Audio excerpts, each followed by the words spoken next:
Setiap dosa, baik dosa kecil, dosa besar, dosa syirik, bahkan dosa kekufuran, bisa diampuni selama seseorang bertaubat sebelum datangnya kematian, walaupun dosa itu sepenuh bumi.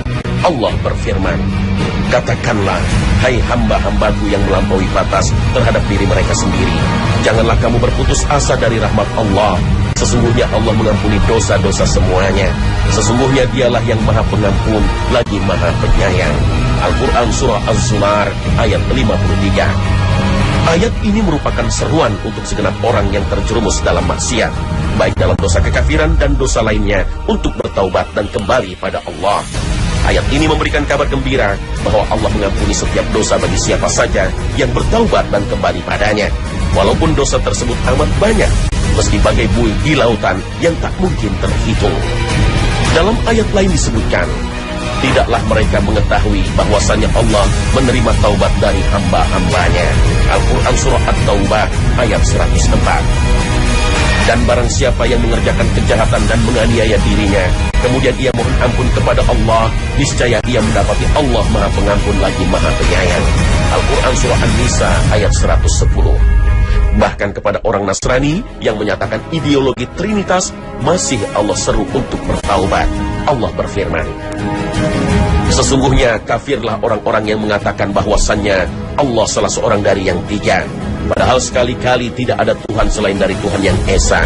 Jika mereka tidak berhenti dari apa yang mereka katakan itu, pasti orang-orang yang kafir di antara mereka akan ditimpa siksaan yang pedih. Al-Quran Surah Al-Ma'idah ayat 73. Kemudian setelah itu Allah Ta'ala berfirman, maka mengapa mereka tidak bertaubat kepada Allah dan memohon ampun kepadanya? Dan Allah maha pengampun lagi maha penyayang. Al-Quran Surah Al-Ma'idah ayat 74. Maka seorang hamba tidak boleh berputus asa dari rahmat Allah, walau begitu banyak dosanya, karena pintu taubat dan rahmat Allah begitu luas. Abu Hurairah bertanya, apa dosamu? Wanita itu menjawab, sungguh aku telah berbuat zina, dan anak hasil zina ini telah aku bunuh. Jawab wanita itu. Abu Hurairah terkejut dan langsung berkata, engkau telah binasa dan membinasakan. Demi Allah, tidak ada tobat untukmu. Mendengar fatwa Abu Hurairah yang sangat berat ini, wanita itu menjerit dan langsung pingsan. Ketika sadar, wanita pendosa itu langsung pergi. Melihat reaksi wanita itu, Abu Hurairah menjadi gundah. Kegundahan itu membuat sahabat mulia ini menangisi dirinya sendiri. Abu Hurairah menanyakan kepada dirinya sendiri, menyesali dirinya. Bagaimana mungkin aku memberi fatwa, padahal Rasulullah SAW masih hidup? Keesokan harinya Abu Hurairah datang kepada Rasulullah dan mengadukan apa yang terjadi pada dirinya dan fatwa yang disampaikan pada wanita pendosa semalam. Wahai Rasulullah, ada seorang wanita tadi malam meminta fatwa bahwa dirinya telah berbuat zina, kemudian membunuh bayinya dari hasil perbuatannya itu. Dan saya mengatakan, engkau telah binasa dan membinasakan. Demi Allah, tidak ada tobatmu. Dengar cerita sahabatnya itu, Rasul SAW mengatakan, Inna lillahi wa inna ilaihi raji'un. Demi Allah, kamu telah celaka dan mencelakakan orang lain. Tidakkah kamu memahami ayat ini? Dan orang-orang yang tidak menyembah Tuhan yang lain beserta Allah, tidak membunuh jiwa yang diharamkan Allah membunuhnya, kecuali dengan alasan yang benar, dan tidak berzina. Barang siapa yang melakukan demikian itu, niscaya dia mendapat pembalasan dosanya, yakni akan dilipat gandakan azab untuknya pada hari kiamat, dan dia akan kekal dalam azab itu, dalam keadaan terhina, kecuali orang-orang yang bertobat, beriman, dan mengerjakan amal soleh. Maka kejahatan mereka diganti Allah dengan kebajikan, dan adalah Allah maha pengampun lagi maha penyayang. Al-Quran Surah Al-Furqan ayat 68 hingga 70. Mendengar reaksi Rasul SAW, Abu Hurairah merasa menyesal luar biasa. Lalu keluar dari kediaman Rasulullah sambil berlari-lari dari gang ke gang lain di kota Madinah sambil bertanya, siapakah yang dapat menunjukkan saya pada seorang wanita yang meminta fatwa pada saya tadi malam? Perilaku Abu Hurairah yang berlari ke sana kemari sambil menanyakan tentang seorang wanita ini membuat anak-anak kecil Madinah menganggapnya orang gila.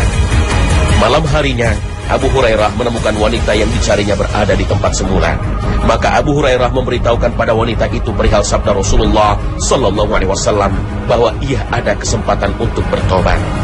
Wanita malang itu pun berteriak gembira lalu bersumpah, "Saya mempunyai sebuah kebun, akan saya sedekahkan kepada fakir miskin untuk menebus dosaku." Padahal kebun itu menghasilkan 1000 kuintal korma, sedangkan dia sudah tidak memiliki apa-apa lagi selain itu. Sejak itu, wanita yang sangat berbahagia itu terus bertobat siang malam tanpa henti. Sampai saat senja menjelang Isya, ia menemui ajalnya dengan wajah tampak tersenyum karena telah terbebas dari dosa. Assalamualaikum warahmatullahi wabarakatuh.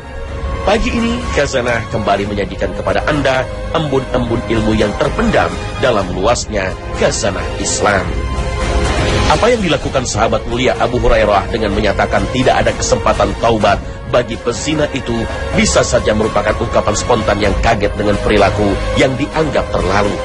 Mengingat dosa yang dilakukan itu merupakan dosa besar yang sangat dibenci Allah Subhanahu wa Ta'ala, karena merusak kehidupan dunia dan agama seseorang, mematikan rasa malu, mencoreng kehormatan, menyeret pelakunya ke segala jenis keburukan, dan diakhiri dengan kekejian.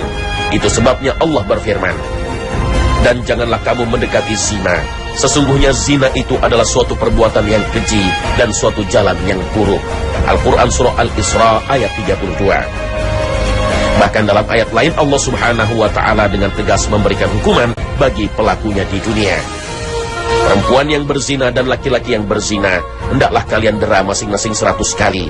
Jika kalian benar-benar beriman kepada Allah dan hari akhir, maka janganlah kalian dikalahkan oleh rasa kasihan kepada pelaku zina ketika menegakkan hukum-hukum Allah. Hendaklah sejumlah orang mukmin menyaksikan pelaksanaan hukuman dera kepada pelaku zina itu. Al-Quran Surah An-Nur ayat 2. Namun begitu bukan berarti dosa besar yang telah dilakukan seseorang telah menutup pintu taubat dari Allah Subhanahu wa Ta'ala. Sebaliknya Allah Subhanahu wa Ta'ala justru menyampaikan pesan dengan tegas bagi orang-orang yang bertaubat. Tidak akan ada sosok manusia yang suci dari dosa dan kesalahan. Dosa sudah menjadi watak dan tabiat manusia. Rasulullah SAW bersabda, "Demi zat yang jiwaku ada di tangannya, seandainya kalian tidak pernah berbuat dosa, niscaya Allah akan mengganti kalian dengan mendatangkan suatu kaum yang kemudian kaum tersebut berbuat dosa, kemudian mereka meminta ampun kepada Allah dan Allah akan mengampuni mereka." Hadits riwayat Muslim.